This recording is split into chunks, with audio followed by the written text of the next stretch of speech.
दोस्तों ये बात बिल्कुल सच है कि हमारी सोच ही हमें बड़ा बनाती है। दोस्तों हम सब जानते हैं कि हमारा दिमाग ही हमारी ज़िंदगी के रास्ते तय करता है।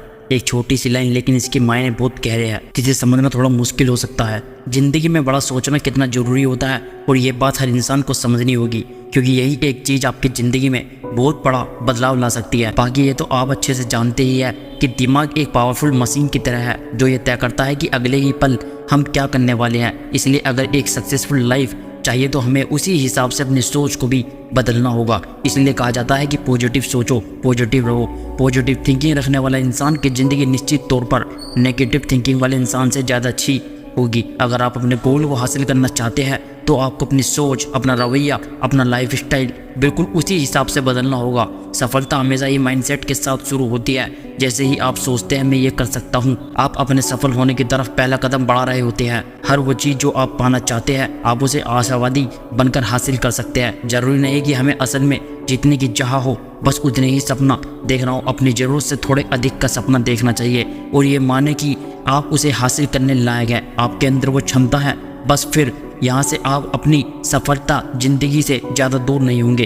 कभी खुद को कम नहीं आंकना चाहिए। हमेशा ये सोचे कि मैं और डिजर्व करता हूँ। कभी भी अपने मन में ये ख्याल आने ही मत दो कि मैं सेकंड बेस्ट हूँ। अगर आप ही अपने आप को दूसरी रैंकिंग दे दोगे तो आपका एटीट्यूड भी उसी हिसाब से बदल जाएगा, आपके एफर्ट्स भी उसी हिसाब से लगेंगे। हमेशा खुद को टॉप पर रखें और ये माने कि आप वो पोजीशंस हासिल कर सकते हैं। ऐसे फैसले ले जो ये बताए कि आप खुद को कितनी इम्पोर्टेंट देते हैं। मगर सिर्फ सोचने पर से कोई मुकाम नहीं हासिल हो जाता। इसलिए अपनी सोच को पॉजिटिव और स्ट्रॉन्ग रखने के साथ उस गोल को हासिल करने का एक प्लान भी होना चाहिए। आपसे पहले जिसने वो गोल हासिल किया है उनके अनुभवों को पढ़े, उनकी लाइफ जर्नी को पढ़े और उनसे सीख लेते हुए अपना गोल प्लान करें। खुद से सवाल करें कि आखिर उन लोगों ने कैसे ये गोल हासिल किया और मुझे ये गोल हासिल करने के लिए क्या करने की ज़रूरत है। कुल मिलाकर कहें तो आपको अपने लिए एक पर्सनल ट्रेनिंग प्रोग्राम हासिल करना होगा। आपका एकमात्र उद्देश्य आपकी ग्रोथ और आपका सेल्फ डेवलपमेंट होना चाहिए। इसके लिए आप मेंटरशिप ट्रेनिंग या किसी सफल व्यक्ति से मंत्र भी ले सकते हैं।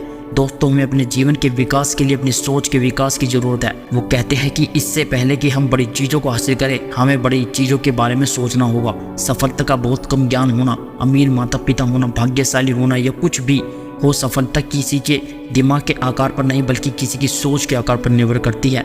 जब हम ये विश्वास करते हैं कि मैं कर सकता हूँ तो वो कैसा होगा, इसका जवाब आपको खुद मिल जाता है। कि ये हाउ पार्ट का जवाब सिर्फ उस इंसान के पास आता है जिसको विश्वास होता है कि वो कर सकता है। दृढ़ विश्वास ही दिमाग में हाउ पार्ट के कई अलग अलग आइडियाज़ को जगाता है। मैं सकारात्मक हूँ या मैं कर सकता हूँ, ये बहुत पावरफुल होता है। उनका कहना है कि अगर हमें विश्वास है कि हम कर सकते हैं तो हम जरूर सफल होंगे। अगर हम जानते हैं कि हम एक प्रोफेशनल फुटबॉल प्लेयर बन सकते हैं, अगर हम मानते हैं कि हम एक करोड़पति बन सकते हैं, अगर हम मानते हैं कि हम जीवन में बड़ी चीज़ हासिल कर सकते हैं तो हम जरूर कर लेंगे। लेकिन ये तभी होगा जब हम चाहेंगे। किसी भी चीज़ को हासिल करने के लिए बस उसमें बिलीव करना जरूरी है। अगर हम करोड़पति बनना चाहते हैं तो हम विश्वास रखते हुए एक दिन करोड़पति बन सकते हैं। अगर आपको लगता है कि आपके आसपास कोई सफल नहीं है तो उसका मतलब ये नहीं कि आप भी सफल नहीं बन सकते। अगर ऐसा है तो आप एग्जीक्यूटिव से परेशान है, जिसका मतलब है कि आपको बहाने बनाने की बीमारी है और कुछ नहीं। विश्वास नहीं करना एक नेगेटिव पावर है। जब हमारे मन में विश्वास नहीं होता या संदेह होता है तो इससे हमारा मन उसके कारणों को आकर्षित करता है। अगर आप जीवन में सचमुच सफलता नहीं पाना चाहते तो डाउट होना जाहिर सी बात है और इसी सब के कारण आप सफल नहीं हो पाते। इसलिए आपको अपने अंदर विश्वास लाना होगा कि आपको सफल होने से कोई नहीं रोक सकता। आपको ये देखना होगा कि इंसान जितना कम बहाने बनाता है उतनी ही जल्दी सफल होता है। लेकिन आपने ये भी देखा होगा कि अगर आपका कोई दोस्त कहीं नहीं पहुंच पाया तो उसके पास बहाने की पूरी किताब होगी। मेडिकोर इंसान हमेशा एक ही बात समझता है कि वो लोग कोई काम क्यों नहीं कर रहे, क्यों नहीं कर पाए और आगे भी क्यों नहीं कर पाएंगे। क्या आप भी इस तरह के बहाने बनाते हैं? मैं आज थक गया हूँ इसलिए मैं इस काम को कल करूँगा, मैं बहुत छोटा हूँ, मैं कुछ शुरू करने के लिए बहुत बड़ा हूँ, मैंने ऐसा पहले कभी नहीं किया है, मेरा आज काम करने का मन नहीं कर रहा है, मैं अभी इतना स्मार्ट नहीं हूँ, मैं इतना लकी नहीं हूँ, ये बहुत कठिन है, मेरे पास तो पैसा ही नहीं है। दोस्तों मेरा कहना है कि एक आदमी जितना ज़्यादा सफल होता है वो उतना ही कम बहाना बनाता है। जो लोग सफल नहीं हो पाए उनके पास हमेशा बहाने की पूरी लिस्ट होती है और वो हमेशा इसी चीज़ पर अटक जाते हैं कि वो सफल क्यों नहीं हो पाए। यही फ़र्क होता है अमीर और गरीब लोगों के बीच। इन्हीं बहाने का उदाहरण इनके बीच का अंतर बताता है। हमें केस एंड इफेक्ट के लॉ को अपनाना चाहिए। अगर हम किसी के गुड लक की तरफ देखेंगे तो हमें लक नहीं बल्कि प्लानिंग, प्रिपरेशन और उनकी बड़ी सोच मिलेगी जिसने उनको सफल बनाया, ना कि लक ने। और अगर हम किसी के बुरे लक की तरफ देखेंगे तो आपको कुछ अंतर समझ में आएगा। एक सफल इंसान हमेशा अपनी गलतियों से सीख कर आगे बढ़ता है, लेकिन एक मेडिकोर इंसान अपनी गलतियों से सीखना ही नहीं चाहता। हर एक्शंस का एक रिएक्शन होता है। हमारी ज़िंदगी में जो कुछ भी होता है वो हमारे सारे एक्शंस का नतीजा होता है। ये किस्मत के हाथ में नहीं होता कि हम सफल होंगे या नहीं, ये सब कर्म पर निर्भर करता है जो हम डेली करते हैं। एक अच्छी बात यह है कि हमें पता है कि हम हालात के मोहताज नहीं हैं, हम खुद अपने जीवन के रचनाकार हैं, हम खुद अपनी नियति का फैसला कर रहे हैं। हम अपने एक्शंस चुन सकते हैं जो हम डेली बेसिक पर करते हैं। अगर हम सफल होना चाहते हैं तो हम सफल लोगों के काम की नकल कर सकते हैं। अगर हम सफल नहीं होना चाहते हैं, सब खराब करना चाहते हैं, तो हम उन लोगों की नकल करते हैं जो सफल नहीं है। अगर हम अमीर बनना चाहते हैं तो अमीर लोगों के कामों की नकल करते हैं। एक बार जब हम केस एंड इफेक्ट के लोग को अपना लेते हैं तो जीवन असल में बहुत आसान हो जाता है। तो दोस्तों में अपने एक्सक्यूज को अलग करना है और अपनी मेहनत और काम पर विश्वास करना है, यही हमें शक्ति देगा। बहुत से लोगों को लगता है कि वो कुछ नहीं कर सकते, वो खुद को जितना छोटा समझते हैं उतना ही छोटा देखने लगते हैं, उनके पास आत्मसम्मान की बहुत कमी होती है। मुझे यकीन है कि आपने कुछ लोगों को जॉब्स में हायर पोजीशंस पर देखा होगा, तो क्या लगता है वो हायर पोजीशंस पर क्यों है? इसका सरल उत्तर है ऐसे लोग अपने बारे में ज़्यादा सोचते हैं, उनके पास खुद पर विश्वास ज़्यादा होता है, उन्हें लगता है वो कर सकते हैं। वो ये भी सोचते हैं कि असल में ये काम पॉसिबल है। वो सेल्फ डिप्रेशन का शिकार नहीं होते, वो अपने आप को कभी छोटा नहीं समझते, वो ये कभी नहीं सोचते कि हर कोई उनसे ज़्यादा बेहतर है। वो मानते हैं कि वो खुद महान है। दूसरे शब्द में कहा जाए तो वो अपने आप को कम नहीं मानते, उनकी सेल्फ स्टीम बहुत हाई होती है। जब आप बोलते हैं या लिखते हैं तो उसका ये मतलब है कि जैसे एक प्रोजेक्टर दूसरे के दिमाग में फिल्म दर्शाता है, वैसे ही आपके द्वारा बनाई गई तस्वीर ये निर्धारित करते हैं कि आप या दूसरे कैसे रिएक्ट करते हैं। मान लो कि आप एक ग्रुप को ये बोलते हैं कि मैं फेल हो गया हूँ, इसको लोग हार या निराश या डिसअपॉइंटमेंट जैसे शब्दों में एक्सप्लेन करते हैं, बजाय इसके कि वो प्रोत्साहित करे या कोशिश करते रहने की सलाह दे। हमारा मन शब्दों में नहीं सोचता बल्कि ये पिक्चर, इमेज या मूवीज़ में सोचता है। जो शब्द हम उपयोग करते हैं हमारा दिमाग उनको इमेजेस और मूवीज़ में बदलता है, जिसे हम पिंक एलिफेंट कहते हैं। तो हमारे दिमाग में पिंक एलिफेंट की पिक्चर बनती है। जब हम डॉल्फिन या पूल को कोई भी शब्द कहते हैं तो हमारे दिमाग में इन सब की पिक्चर बन जाती है। ये जरूरी क्यों है? क्यों हमें अपने शब्द को सावधानी से चुनना चाहिए। यहाँ एक उदाहरण से समझाया गया है कि अगर आप प्रॉब्लम शब्द सुनते हैं तो आप अपने दिमाग में मुश्किल या हल ना होने वाले जैसी पिक्चर बनाते हैं। अगर आप इस चीज़ को एक चुनौती के रूप में सोचते हैं तो आपका दिमाग सकारात्मक और एनसिटिंग पिक्चर बनाता है। अगर आप कोशिश शब्द सोचते हैं तो आपका दिमाग ये सोचता है कि ये इतना इम्पोर्टेंट नहीं है, इसमें आप अपना बेस्ट देंगे, लेकिन उसका पूरा होना या ना होना आपके लिए ज़रूरी नहीं है। ये बहुत अजीब है कि मैं करूँगा या मैं इसे करने की कोशिश करूँगा, इसमें बहुत बड़ा अंतर है। कोशिश शब्द ये बताता है कि हम सफल नहीं होंगे, इसके बारे में सोचें। कभी आपसे किसी ने यह कहा है कि मैं वहाँ 5 बजे होने की कोशिश करूँगा, क्या इसका ये मतलब है कि मैं 5 बजे वहाँ रहूँगा? तो रियल में वो नहीं जानते कि वो कहाँ होंगे, जबकि सही स्टेटमेंट यह है कि मैं शाम 5 बजे वहाँ पहुँच जाऊँगा। तो आप इस बात पर पूरी तरह भरोसा कर सकते हैं। हमें अपने मूड और फीलिंग को जताने के लिए सकारात्मक शब्द का इस्तेमाल करना चाहिए। अगर कोई मुझसे ये पूछता है कि मैं कैसा हूँ तो मैं उन्हें ये नहीं बताता कि मैं थक गया हूँ या मैं इतना अच्छा महसूस नहीं कर रहा हूँ, बल्कि मैं गर्व से कहता हूँ कि अच्छा महसूस कर रहा हूँ। इसी की वजह से मेरे दिमाग में भी ऐसी अच्छी पिक्चर बन जाती है। जब हम दूसरे लोगों के साथ या उनके बारे में बात कर रहे होते हैं तो हमें पॉजिटिव शब्द का इस्तेमाल करना चाहिए। हमें दूसरों के शब्द के बारे में सकारात्मक तस्वीर बनाने की कोशिश करनी चाहिए। जब हम किसी भी इंसान से बात करते हैं तो हमें अच्छे शब्द का उपयोग करना चाहिए, जैसे तुम बहुत अमेजिंग हो, ग्रेट हो, हमने आपसे बहुत कुछ सीखा है। ऐसे सकारात्मक शब्द हमारे या हमारे दोस्तों के दिमाग में सकारात्मक इमोशंस बनाता है। दूसरे शब्दों में ये भावनात्मक शब्दों का प्रयोग करके उनकी भावनाओं को सकारात्मक बनाता है। इसी कारण जब वो इंसान आपके बारे में सोचता है तो हमेशा सकारात्मक सोचता है। शब्दों में बहुत पावर होती है, इसको बहुत अच्छे से इस्तेमाल करना चाहिए। दोस्तों याद रखें कि आपका रूप और आपकी पर्सनैलिटी बोलती है। हमेशा आप अपने बारे में अच्छा बोले, अच्छे से तैयार होना भी आपके सकारात्मक व्यक्तित्व को दिखाता है। ये लोगों को बताता है कि इंसान बुद्धि, समृद्ध और भरोसेमंद है। ऐसे इंसान पर आप भरोसा और सम्मान कर सकते हैं। जिनका हुलिया अच्छा नहीं होता या जो अच्छे से तैयार नहीं होते, उनकी पर्सनैलिटी नेगेटिविटी फीलिंग देती है।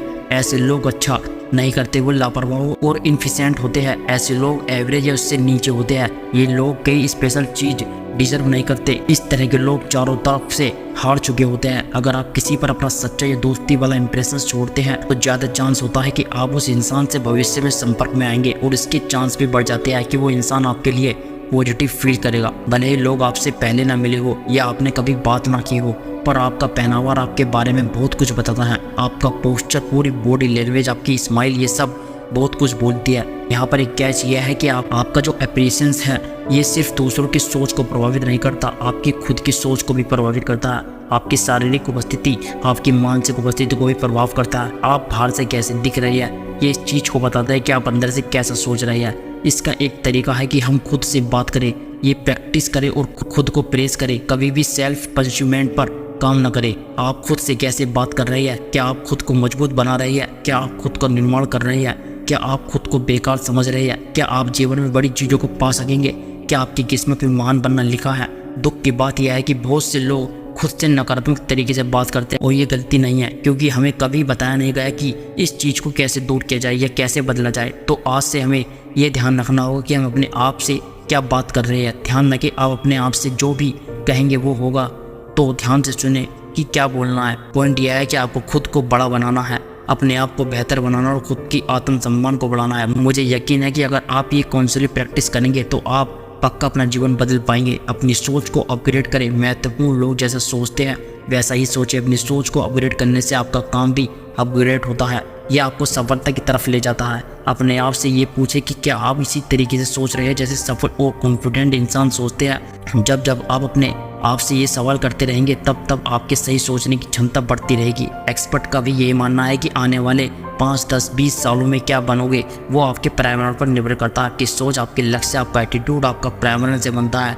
आपका पर्यावरण बहुत बड़ा फैक्टर है जो आपके भविष्य को तय करता है। आप कितना पैसा कमाएंगे, कितना खुश रहेंगे, कितना सफल होंगे, किस तरह के घर में रहेंगे, कौन सी कार चलाएंगे, आपके कितने बच्चे होंगे, आप शादी करेंगे, आप कौन सी पॉलिटिकल पार्टी का समर्थन करेंगे, आप कौन सी किताब पढ़ेंगे, क्या आप बहुत ट्रैवल करेंगे, आप कहाँ ट्रैवल करेंगे, ये सब कुछ आपके पर्यावरण पर निर्भर करता है। या यह कहे कि असल में आपका पूरा भविष्य आपके पर्यावरण पर ही निर्भर करता है। तो आपका पर्यावरण कैसा बना है, जैसे लोगों के साथ आप रहते हो, किताबें, समाचार और लेख पत्रिका पढ़ते हो, वीडियो टीवी सीरीज देखते हो, अतः सब कुछ ही आपको आकार्य रूप में लाता है। इसका सबसे बड़ा हिस्सा है कि आप जिस तरह के लोगों के आसपास हो, जैसे परिवार, समूह, दोस्त, स्कूल और काम करने वाले खेल टीम, थिएटर ग्रुप जिनसे आप घिरे हुए हैं। दोस्तों, एक बात हमेशा ध्यान रखना कि आप उन 5 लोगों के एवरेज होते हो जिनके साथ आप सबसे ज़्यादा रहते हो। उन लोगों की तरह ही आपका एटीट्यूड होगा, स्वास्थ्य और आय भी उन्हीं की तरह हुई। अगर आप खुद को अमीर लोगों के साथ रखते हैं, किताबें पढ़ते हैं, अमीर बनने की वीडियो देखते हैं, वैसे ही अपना पर्यावरण बदलते हैं। जैसे अमीरों का माहौल होता है तब आपको अमीर लोगों की तरह बोलना, उनकी तरह बात करने की एटीट्यूड आने लगता है। और अगर आप ऐसा करते हैं तो आप अमीर भी बन जाते हैं। अगर आप खुद को स्पिरिचुअल लोगों के साथ रखते हैं तो आप भी स्पिरिचुअल बन जाते हो। अगर आप खुद को एक अपराधी के साथ रखते हो तो आप भी अपराधी बन सकते हो। ऐसा आपके दिमाग के साथ होता है। अगर आप सकारात्मक वातावरण फील करते हो तो आप भी सकारात्मक होते हो, लेकिन अगर आप दिमाग में नकारात्मक वातावरण फील करते हो तो आप भी नकारात्मक होते हो। इसलिए ये बहुत इंपॉर्टेंट है कि आप अपना इन्वायरमेंट जितना अच्छा हो सके उतना अच्छा करें। नेगेटिव इंसान आपका दिमाग खराब कर देता है, जबकि आप अपने किसी भी न्यू प्लान के लिए इतने ज़्यादा एक्साइटेड थे कि कुछ करने के लिए तैयार थे, लेकिन प्रोत्साहित होने के बजाय आप खुद के आइडिया पर संदेह करते हैं। कुछ भी कोशिश करने के लिए खुद को पागल कहते हैं। अपना ज़्यादा समय सकारात्मक, उत्साहित, महत्वाकांक्षी, प्रेरक या सफल लोगों के साथ बिताएं। सफल और प्रेरक लोगों की जीवनी पढ़े, धन का आकर्षण, व्यक्तिगत विकास पर किताबें पढ़े। जो भी चीज़ देखते हो वो आपका माहौल, आपकी प्रेरणा और सफलता सब पॉसिबल बनाती है। हजारों एक्सपेरिमेंट में ये खुलासा हुआ है कि जो इंसान सिर्फ बहुत बातें करता है और जो इंसान सफल होता है वो शायद ही सेम व्यक्ति होता है। इंसान जितना ज़्यादा सफल होता है उतना ही डाउन टू अर्थ होता है, जो दूसरों को अपने बारे में, अपने विचार, अपनी उपलब्धि, अपने परिवार और अपनी समस्याओं की बात करके प्रोत्साहित करता है। लोगों को अपने बारे में बात करना अच्छा लगता है, उनको ये बताना अच्छा लगता है कि वो कितने महान हैं, वो कितना मेहनत करते हैं, उनके बॉस उनके साथ अच्छा व्यवहार नहीं करते, वो कितना काम कर रहे हैं। यही इंसान का नेचर है। हम अपनी केयर करते हैं, अपने जीवन के बारे में बात करना चाहते हैं, अपनी समस्या, अपने रिश्ते, सबके बारे में बात करना चाहते हैं। अगली बार जब आप किसी के साथ बात कर रहे हैं तो अपने आप से पूछे कि सबसे ज़्यादा कौन बोलना है, आप या दूसरा इंसान। आप किसके बारे में बात कर रहे हैं? क्या आप सिर्फ अपना जीवन, प्रॉब्लम और इंटरेस्ट के बारे में बात कर रहे हैं? अगर आप खुद को ज़्यादा बोलते हुए पकड़ लेते हैं तो वहीं रुक जाए और दूसरे इंसान को बोलने दे। अगर आप लगे हुए हैं तो इसकी कोई गारंटी नहीं है कि आप जीतेंगे ही, लेकिन आप न्यू एक्सपेरिमेंट के साथ लगे होंगे तो ज़रूर सफल होंगे। बहुत से एम्बिशियस लोग लगे रहते हैं लेकिन वो सफल नहीं होते क्योंकि वो न्यू अप्रोच और न्यू एक्सपेरिमेंट पर काम नहीं करना चाहते। अपने गोल के साथ स्टिक रहना चाहिए, 1 इंच भी नहीं हिलना चाहिए। अगर आपका परिणाम नहीं मिल रहा है तो न्यू अप्रोच आजमाए, न्यू एक्सपेरिमेंट के साथ लगे तो सफलता की गारंटी है। पहला इंसान जो मेरे दिमाग में आता है वो है थॉमस एडिसन, जो एक सफल इन्वायरमेंट रहे। मानव इतिहास में ये प्रसिद्ध लाइट बल्ब का इन्वेंशन करने वाले पहले इंसान थे। वो 1000 बार फेल हुए लाइट बल्ब की इन्वेंशन करने में, उसके बाद जाके वो सफल बने। उन्होंने 1000 न्यू एक्सपेरिमेंट किए, तब जाके उनके हाथ जैकपॉट लगा। वो अपने गोल के साथ लगे रहे, 1 इंच भी नहीं हिले, पर वो न्यू अप्रोच ट्राई करते रहे और फाइनली इसने काम किया। न्यू एक्सपेरिमेंट के साथ लगे रहो तो ये काम करता है। नेपोलियन हिल ने कहा था, अगर आप पहला प्लान अपनाते हो और वो काम नहीं करते जो नई योजना बनाए, अगर न्यू प्लान भी फेल हो जाता है तो उसको बदलते रहे जब तक आप ऐसा प्लान न ढूंढ ले जो काम करता है। बहुत से लोग इसलिए फेल होते हैं क्योंकि वो लगे तो रहते हैं पर उनके लगे रहने में न्यू प्लान, न्यू अप्रोच नहीं होती, इसलिए वो असफल होते हैं। दुनिया में कुछ भी इम्पॉसिबल नहीं है जब तक आपके पास गोल नहीं होता और जब तक आप कोई एक्शन नहीं उठाते। बिना गोल के हम हमेशा भटकते रहते हैं। लक्ष्य उतना ही जरूरी है जितनी की हवा ज़िंदगी के लिए ज़रूरी है। कोई भी बिना लक्ष्य की सफलता को हासिल नहीं कर सकता। जब तक गोल नहीं है कुछ नहीं होगा। अगर आप नहीं जानते कि आपको जीवन से क्या चाहिए तो वो आपको कैसे मिलेगा? अगर आप नहीं जानते कि आप कहाँ जा रहे हैं तो आपको कैसे पता होगा कि कहाँ पहुँचना है? गोल में मैजिक पावर होती है। जब आप गोल सेट करते हो तो ये आपकी एनर्जी बढ़ाता है और आपको अपने लक्ष्य की तरफ ले जाता है। बहुत से लोगों को एनर्जी मिलती है जब वे गोल सेट करते हैं और वो हर चीज़ करते हैं जिससे वो पूरा हो। जब आपके पास एक क्लियर लक्ष्य होता है और आपके पास एक रास्ता होता है जिस पर आपको डेली चलना है, आप जानते हैं कि आप कहाँ जा रहे हैं और उसी के लिए आप अपना समय देते हैं और गोल को अचीव करने के लिए एफर्ट डालते हैं, बजाय उसके कि आप हर समय डिस्ट्रैक्ट होते रहे। दोस्तों, उम्मीद करता हूँ आपको इस वीडियो से एक अच्छी सीख मिली होगी। यह वीडियो आपको कैसे लगी हमें कमेंट बॉक्स में कमेंट करके जरूर बताएं और साथ ही इस वीडियो को अपने दोस्तों के साथ जरूर शेयर करें ताकि उन्हें भी इस वीडियो से कुछ सीखने को मिल सके। जय हिंद, वंदे मातरम।